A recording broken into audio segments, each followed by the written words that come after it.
Je m'appelle Lorraine Lepêtre, je suis une réalisatrice indépendante française et autodidacte.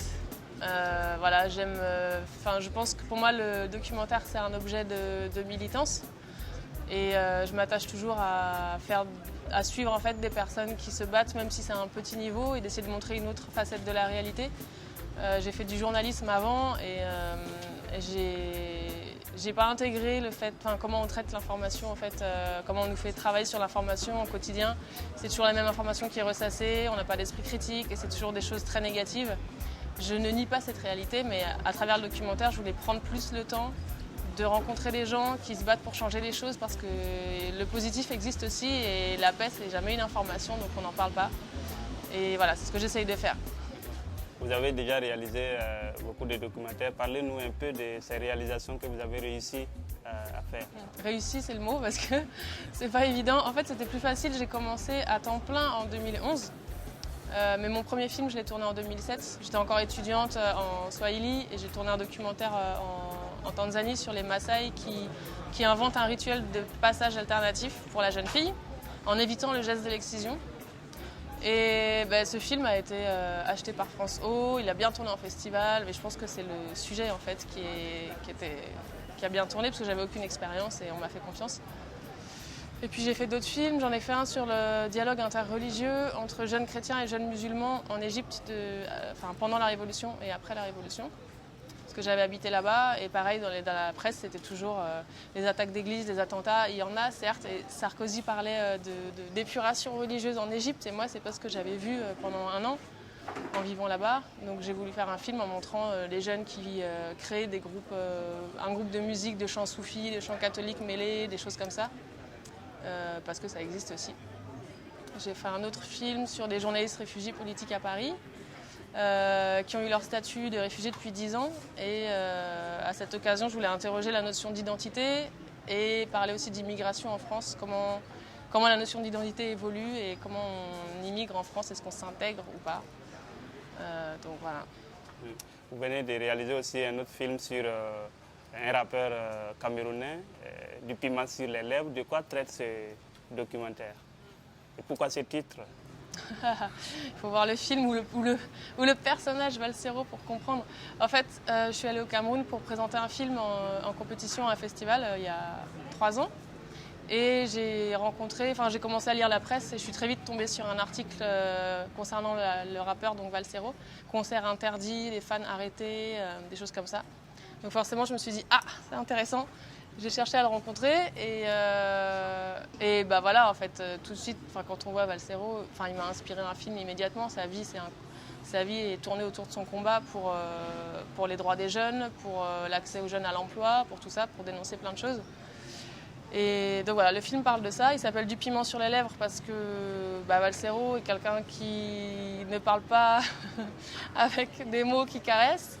Et voilà, c'est pour ça aussi qu'on l'écoute. Il est venu aussi à Ouaga cette année avec moi là, pour rencontrer d'autres jeunes citoyens, des mouvements citoyens. Et voilà, le film parle des problèmes de la jeunesse camerounaise à travers le combat de ce rappeur, donc Valsero. On voit dans vos réalisations que vous êtes axé beaucoup plus sur des thèmes militants.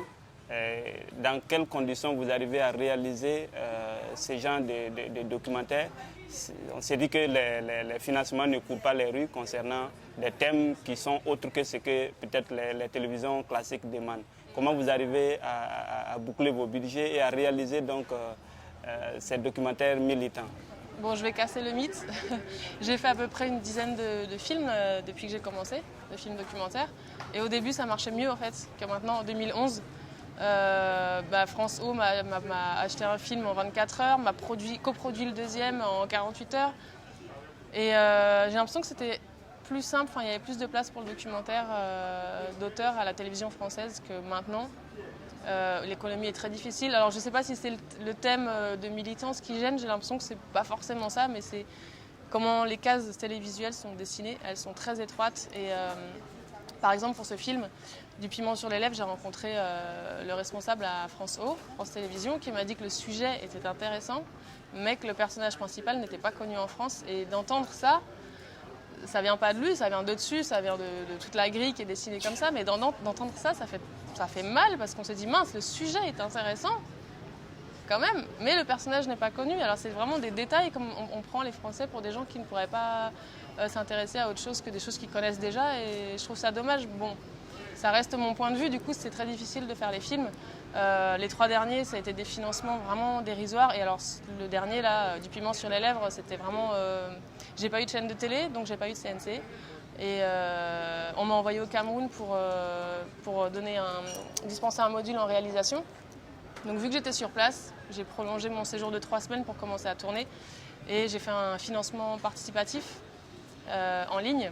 Donc j'ai récolté 3 000 €, ce qui m'a permis d'acheter du matériel, des disques durs, des micros qui me manquaient. Et puis je suis partie toute seule tourner.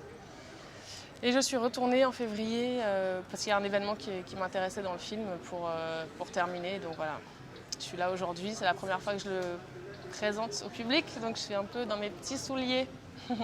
Pour finir, on sait que le Cameroun, ce n'est pas un terrain de jeu facile pour des thèmes de ce genre. Dans quelles conditions vous avez travaillé dans la réalisation de ce film? J'étais en clandestin parce que en fait, j'avais pris un visa touristique et j'ai pas du tout déclaré que je tournais parce qu'on m'a bien indiqué que si je demandais une autorisation de tournage, je ne l'aurais jamais, il me ferait traîner. Donc du coup, j'ai suivi Valsero, j'ai filmé, j'ai envoyé... Bon, on s'est fait quand même aborder par les services de renseignement à 3 reprises, de façon pas du tout discrète. Mais voilà, ils voulaient savoir ce qu'on faisait, donc je disais que je donnais des cours de cinéma, ce qui était vrai, et que je faisais des plans pour mes cours, ce qui était faux. Mais on se débrouille comme ça, et j'ai passé les aéroports sans problème. Non, ça a été. Alors, nous sommes pratiquement à la fin de cette interview. On vous remercie pour ce temps que vous nous avez accordé. On souhaite bon vent à ces piments sur les lèvres et on souhaite qu'ils puissent brûler pour la conscientisation et l'éveil de conscience des jeunes Africains. Bonne suite de carrière aussi à vous. Merci à vous. Voilà.